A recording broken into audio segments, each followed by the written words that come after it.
Bonjour à tous, je suis ravi de vous retrouver sur canalturf.com. Nous allons évoquer la réunion de gala de ce dimanche 23 mai sur l'hippodrome de la Butte Mortemart à Auteuil. Réunion de gala, pourquoi? Puisque nous aurons trois groupes à l'affiche, le Grand Steeplechase de Paris, rendez-vous toujours très attendu sur les promenades d'Auteuil, mais également les prix Ferdinand Dufort ou encore Alain Dubrail, autre groupe 1, toujours très spectaculaire et passionnant.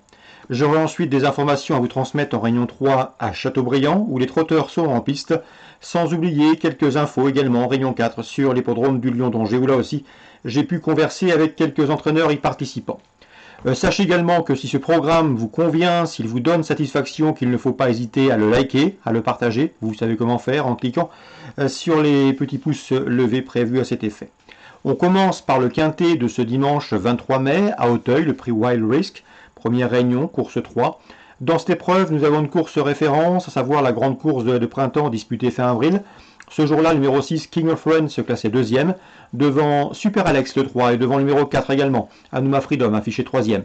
Deuxième, cinquième et troisième de cette course référence, le 6, le 3 et le 4 me semblent en mesure de jouer les premiers rôles. Sachez d'ailleurs que le numéro 6, King of Run, reste sur 2 places de deuxième dans des handicaps de même facture. On peut toutefois le reposer, le numéro 2, Prince du Rhum, un cheval que j'aime beaucoup. C'est vrai qu'il a été arrêté en dernier lieu, mais n'oubliez pas qu'il avait remporté le Quintet Plus, disputé le mois dernier sur ce parcours. Il devançait notamment King of Run et Super Alex. Même s'il a été remonté sur l'échelle de valeur, il convient de lui accorder du crédit. Attention également au numéro 1, Bonaparte Sizing, qui n'est pas le top weight sans raison. Un cheval qui avait remporté son Quintet Plus au mois de mars, le prix Beugnot. Depuis, il a été comme Prince du Rhum arrêté dans la grande course de printemps. Le numéro 5, Grand de Tex, est un cheval estimé par la famille Viel. Le cheval compte déjà 7 podiums, dont 4 victoires en 9 courses courues. Ici, il aura contre lui de débuter dans les handicaps, des combats toujours difficiles, mais également de débuter à Auteuil, raison pour laquelle il ne figure pas plus haut dans ma sélection. Je retiendrai également le numéro 8, Texar, qui vient de s'imposer dans un handicap de moindre facture. Le mois dernier, c'était sur ce parcours. Attention, il a été remonté de 3 kg, mais je pense qu'il conserve son mot à dire pour l'obtention d'une place. Et ensuite, le numéro 7, Echo de Chandou, un cheval qui me semble en mesure de bien faire. C'est vrai qu'il a enregistré 2 chutes lors de ses 3 derniers parcours, mais sa 5e place dans un quintet le 20 mars, où il terminait dans le sillage de Super Alex, qui figure en 2e position dans ce pronostic, l'autorise ici à quelques espoirs. Bref, vous l'aurez compris, selon moi, la solution se situe en haut de tableau dans ce quintet à Auteuil dimanche 23 mai, avec le 6, le 3, le 4 et le 2 pour les premières chances, le 1, le 5, le 8 et le 7 ensuite. En canon partant, ensuite sera le numéro 9, Nilrim. Suite du programme, dans la deuxième, le prix Stanley, Listed Reds. J'aime beaucoup le 1, Impressive, qui a fait sensation pour ses débuts en compétition. 3 courses, 3 victoires et des victoires aisées. On peut lui opposer le numéro 2, Tongated.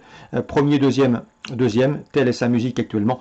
Deuxième notamment du prix Goed, derrière, Impressive, qu'il retrouve ici. Bref, on prend les mêmes et on recommence avec le 1 et le 2, qui a priori peuvent former le couplet gagnant de ce premier rendez-vous. Dans le prix Ferdinand Dufort, un groupe 1, Steeplechase pour les 4 ans, j'aime beaucoup le numéro 2, le Listrac, qui a remporté la course référence, la course préparatoire, le prix Jean Stern. C'était le 25 avril. Une nouvelle fois, il s'annonce redoutable. Il peut permettre à François Nicole de s'imposer une nouvelle fois dans cette course, lui qui l'avait remporté il y a 4 ans, en 2017. On peut lui opposer le 8, Lobonnière, sa dauphine ce jour-là dans le prix Jean Stern. Le numéro 5 également, Eloy de la Barrière, 3e de ce prix Jean Stern, mais également le numéro 11, Queen du Berlay, qui a pris une bonne 4e place ce jour-là dans le prix Jean Stern. Elle avait été détendue à l'arrière-garde, elle était venue finir plaisamment. À mon avis, c'est la principale opposante à le Listrac dans ce 4e rendez-vous. Donc en chiffres, dans la 4e, le 2, le 11, le 8 et le 5. Dans le grand steeplechase de Paris, on y arrive, groupe 1, vous le savez, les meilleurs steeplechasers d'âge sont au départ de cette course.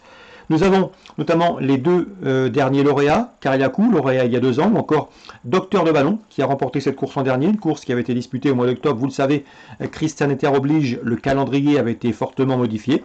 Le numéro 4, donc Docteur de Ballon, me semble en mesure de conserver sa couronne. J'en ferai mon favori. Sa préparation s'est très bien déroulée, il possède une belle accélération finale, il devrait évoluer sur un terrain à sa convenance. À mon avis, il a tout pour plaire, d'autant qu'on sait qu'il a la distance dans les jambes. Le 504, Docteur de Ballon. On peut lui opposer bien sûr Figueiro et Feu Follet, affichés 2e et 3e de cette course en dernier, respectivement numéro 1 et numéro 3, donc 504, 520, 503. Pourquoi pas le même trio que l'an dernier. Mais l'opposition pour eux viendra d'un cadet, un cheval qui a 5 ans et qui se nomme Le Berry. Le Berry, c'est 10 courses au compteur et en des courses, il a déjà signé 9 victoires et non des moindres. Il a déjà gagné au niveau groupe 1.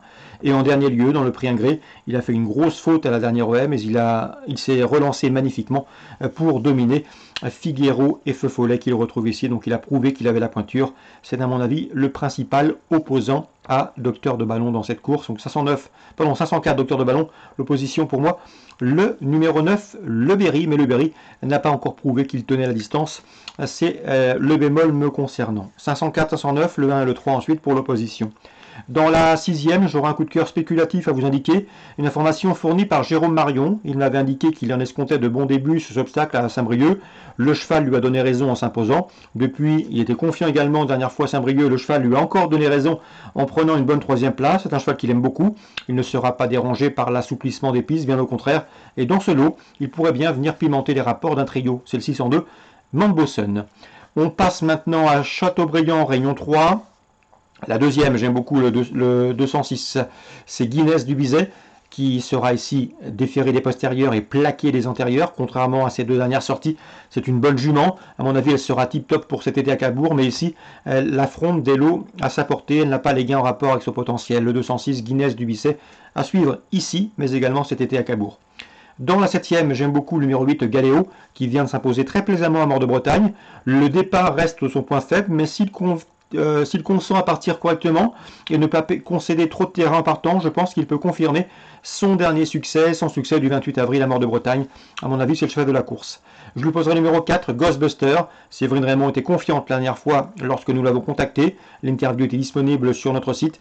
Eh bien, sachez que le cheval a répondu présent en s'imposant plaisamment à la Capelle dernièrement. Il sera de nouveau pieds nus et s'annonce une nouvelle fois redoutable. Il a conservé sa bonne forme, 704, 708. On passe maintenant au Lion d'Angers, Réunion 4.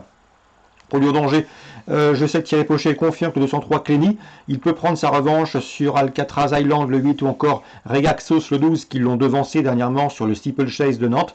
Clény est en forme, Clény est compétitif dans ce genre de tournoi et à mon avis ce 203 peut parfaitement jouer les premiers rôles. Je lui poserai le 202 Twist de la Barre qui reste sur plusieurs places de deuxième et qui lui aussi a prouvé qu'il était compétitif à ce niveau. Donc 203, 202 mes deux préférés pour cette épreuve assez ouverte sur l'hippodrome du Lion d'Angers. On peut passer maintenant à la 8e course du programme, des AQPS en piste. J'ai eu l'occasion de m'entretenir cette semaine avec Alain Cotil. D'ailleurs, je vous avais fait part de sa confiance concernant la réunion de jeudi à Vichy, où l'entraîneur mayennais a signé 3 succès en compagnie de Christopher Grosbois. Des succès annoncés d'ailleurs dans cette émission, où ça s'est très bien passé.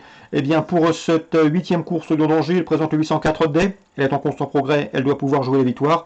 Attention également au 805 à Scala. Il l'aime bien, c'est une pouliche perfectible qui va s'améliorer au fil des courses. Ces deux-là ont parfaitement les moyens de conclure sur le podium. En tout cas, je pense que l'une d'entre elles va ouvrir son palmarès. Petite préférence de mon côté pour le 805, mais d'après Alain Cotil, les deux sont susceptibles de se mettre en évidence. Le parcours devrait faire la différence. Concernant l'opposition, on peut se méfier dans cette course du numéro 10, Hatchason. Fabrice Fouché l'aime bien, c'est un cheval qui montre de belles choses le matin, il est inédit, il aura contre lui de débuter face à des chevaux qui ont déjà couru, mais à mon avis, il ne faudrait pas être surpris de le voir bien faire d'emblée. Un cheval efficace le matin, plaisant le matin, et Fabrice Fouché est très performant lorsqu'il présente des AQPS d'entrée de jeu. Donc le 4 et le 5, attention également au numéro 10 pour la surprise, dans ce 8e rendez-vous au Lion d'Angers, Réunion 4. Je vous souhaite un très bon dimanche à tous, on se retrouve très bientôt, désormais sur canalturf.com.